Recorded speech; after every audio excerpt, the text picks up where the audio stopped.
An American silver eagle completely covered in salt for 3 years. What does it look like now? We'll answer that question as we explore.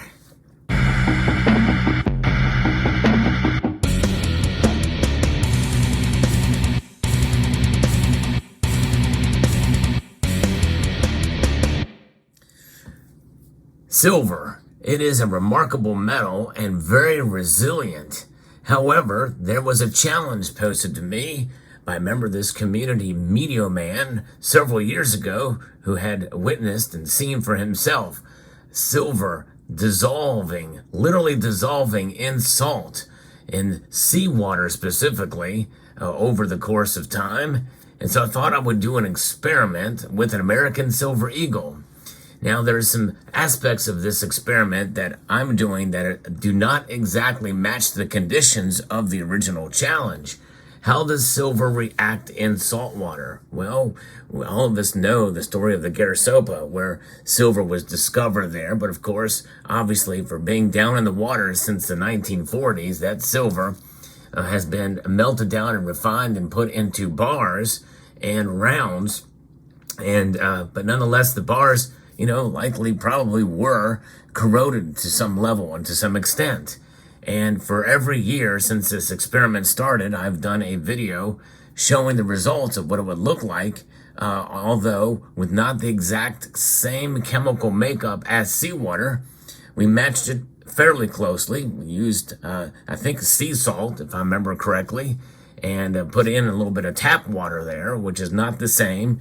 There's a lot of chemicals in tap water. And but maybe that is part of the process. Maybe it would be better to use tap water as opposed to just regular distilled water and the like. I don't live close enough to the ocean to be able to just grab some salt water and then put other salt in it. But here is that container. And for those of you who've been following along in this playlist, you may remember this container and how it was done. In fact, I wanted to make sure that I left it after year 2 to where the silver eagle did not touch any part of the container. And as you can see here, we're going to actually remove this rubber band here as we talk a little bit about the journey of this silver eagle over the past year. You'll notice that it is not touching the container in any way, shape, or form around the sides, nor on the bottom, as you can see there.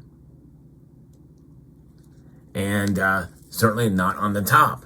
Now, there was a time, and it was probably about a month or so ago, I went back and checked, and I saw that it was mostly dried out. There was very little moisture left in the container here. And so I put some water in there, and that's what you're seeing there. But again, this water has been in there for well over a month. So it has dehydrated some during that time. So now it is actually fairly moist in here, and kind of can squeeze it out here to kind of get the salt and the water to kind of coalesce there. But nonetheless, of course, that's not going to do much now as we now begin to reveal the results of this. Now, I'll give you a little bit of a recap of what happened the first year. The first year we kind of saw some slight striations, and we concluded that kind of abrasive nature of the salt or what have you really was interesting, that it had that pattern, almost as if you scraped it across the entire surface. But we came to the conclusion that it indeed did dissolve at least a very, very minute part of the surface of the silver eagle to give it sort of a matte finish. Year 2, we saw the same thing, but intensified even more with some discolorization, sort of a kind of a dark yellow, not necessarily brown, but sort of a change in hue on the surface of the silver eagle. So now at the end of year 3, we're going to do it again, and we're going to compare and see exactly how it looks compared to a brilliant uncirculated silver eagle from 2020. So without further ado, let's take a look inside and pull it out and see what we've got here. Wow. There it is. Now I'm going to go wash this off, and I'll be right back. Here we go. Look at that. Wow. It has further intensified. We're going to actually compare that now to the Silver Eagle, and we can see to the uncirculated one. And of course, really, the one on the right, the one that has been in salt, has never circulated either. It's just been dissolved. Wow, look at that. Amazing result. It has further darkened to sort of a grayish hue. And you can see the striations are still there, but it has intensified the hue of the piece. And just amazing result that we're seeing here after 3 years dissolved in salt. That's just something else. So you can really see that pattern there, that striation pattern, as if it almost looks as if I took a Brillo pad and just scraped it across the surface at a diagonal angle there.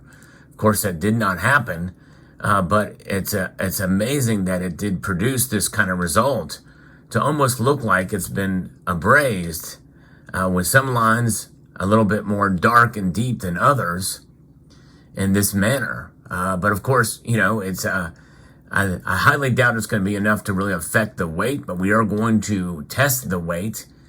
We are going to weigh it and compare it to the American Silver Eagle Brilliant Uncirculated, unphased, untouched version by salt. But this is indeed a 2020 Silver Eagle that was Brilliant Uncirculated at one point in time. But you can see the difference is stark and much more obvious than in previous years since we've done this experiment. And this leads me to want to continue the experiment as it does seem to be intensifying in the contrast between the unphased, the untouched Silver Eagle compared to the Silver Eagle we have here that has been dissolved in salt for all those years. Wow, pretty amazing. It's just remarkable to see that even in our controlled environment here, it certainly does seem to be affecting it, which means that the original challenge, which I disagreed with at the time, I didn't think it would have any effect on silver, or so little of an effect it would be non-measurable. You know, with me doing it, not exactly replicating the situation and the environment from which Meteor Man had issued the challenge in seawater over the course of time, this proved to be the case to work, and probably not as effective though as it would be if it were in seawater. So now what we're going to do is we're going to weigh it and see exactly what the weight differential is, if there is any. So let's see here. We're going to actually do this in grams now instead of ounces, because it's 31.1 grams, and that will give us, I think, a little bit more of a better indication, a more precise measure. And let's see, we have this one here is at 31.4 grams. There's 31.1 grams in an ounce. And so we're going to now go back and weigh and this one is at exactly 1 ounce, 31.1 ounces. Typically, Silver Eagles are slightly overweight, very, very slightly overweight. I've never seen a Silver Eagle underweight. In fact, if we go back and change the mode here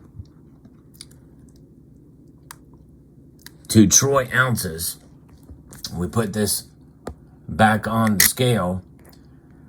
Now that's showing 1.01. Last year it showed at 1.00. So, you know, it could be a slight variation in the scale as well too. And this shows at 1.00 in troy ounces. So there is that differential. But nonetheless, I think that we can make the conclusion that there is a difference between the two pieces for sure. However, we can't, probably in our control, we probably should have weighed both of them at the very, very beginning, so to take in account for the variations in weight between, naturally, that occur between coins, but between silver, weighed silver there. But look at that, and you can see, again, I think it's a good way to kind of test to see the difference on a stainless steel background, as I've noted before, And just look at the difference between the two. It's absolutely amazing to see that, and much more intense after year 3 than we saw on year 2. So that's let's put this aside here. We're going to put both coins on the reverse side, because 2020 was the last full year of the heraldic eagle. And so to see them both together here like this is pretty remarkable and amazing indeed to see. So I think I'm going to continue this experiment into year 4. So I hope you will stick around with me as we continue to assess how silver reacts in salt mud, I call it now, with tap water and salt.